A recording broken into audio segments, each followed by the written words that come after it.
You look good, Netroots. Look, it's my honor to be here. Thank you again. My name is Gina Ortiz Jones, and I'm running for Texas's 23rd Congressional District.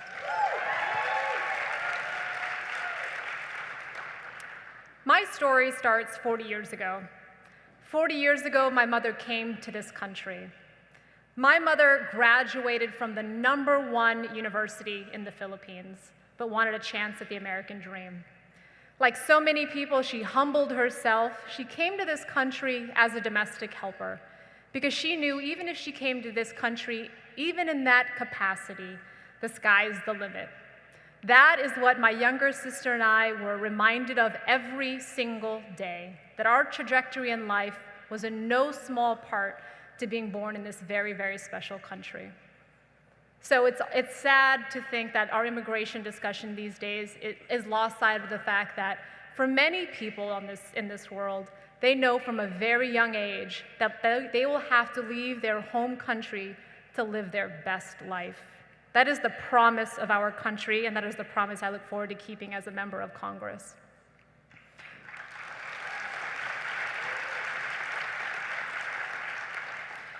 My mother raised my younger sister and I by herself. There's a special place in heaven for single mothers. I think that place is open bar. It wasn't always easy. Why do I think reduced lunch is important? Because I needed it. Why do I think subsidized housing is important? Because I needed it. These were all critical investments, not handouts. These were investments that allowed me to go from John Jay High School on the west side of San Antonio, allowed me to earn a 4-year Air Force ROTC scholarship that took me to Boston University.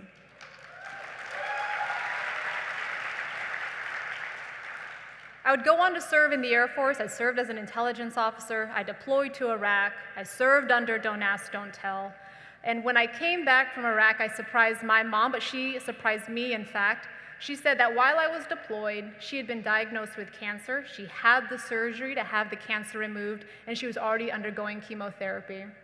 So I made the decision then that I would have a lot of jobs, but I would have one mom. So I came back to San Antonio to be with her during that time. I would go on to advise on operations all over Latin America, all over Africa, and I wrapped up my career in the Executive Office of the President, working on economic and national security issues. And I'd have to pinch myself every time I walked into the executive office because I know that there are not a lot of kids that go from reduced lunch to executive office of the president.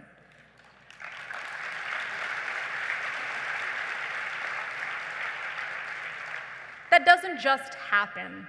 My country, my community invested in me. I worked hard and I studied hard, but my country and my community invested in me.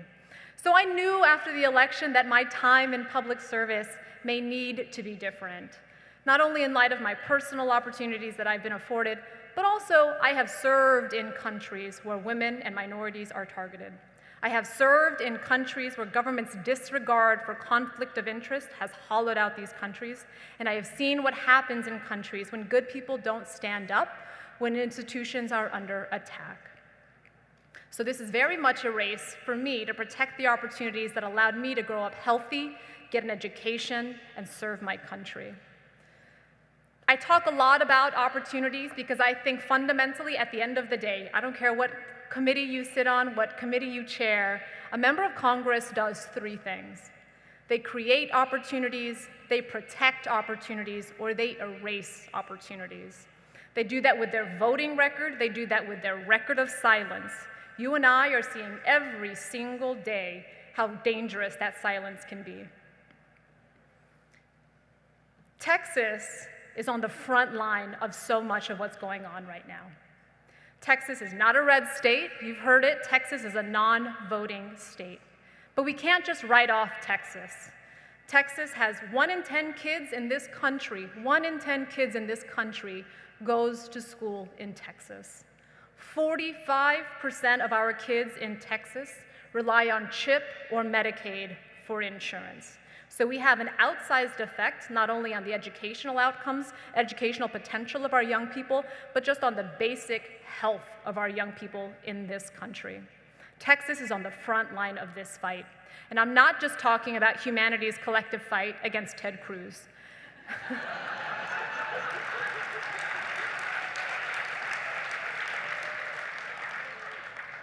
Texas's 23rd congressional district runs from San Antonio to El Paso.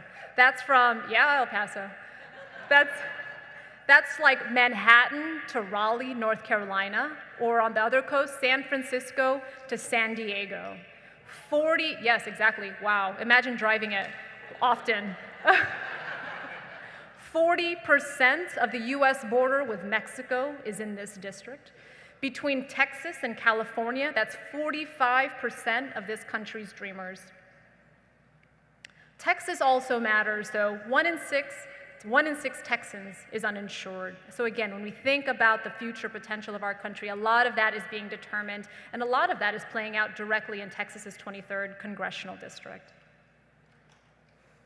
One of my earliest memories is quizzing my mom on her naturalization test. And it's why to this day I know Patrick Henry said, "Give me liberty or give me death."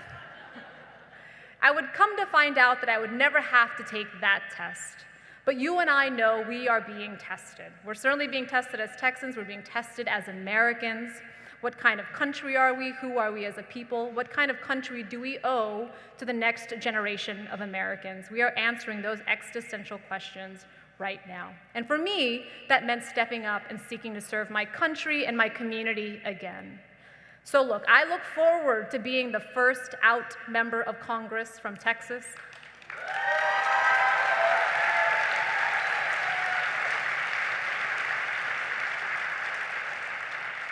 I look forward to being the first Iraq War veteran to serve in Congress from Texas.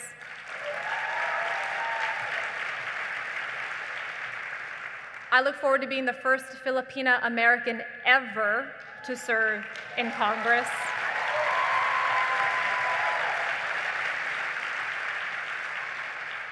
And I look forward to being the first woman ever to represent this district in Congress.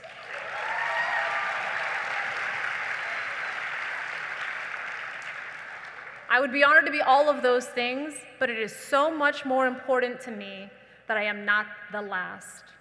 So thank you so much for what you're doing. Thank you so much for what you're doing to help candidates across the country. Let's take our country back and let's give them hell.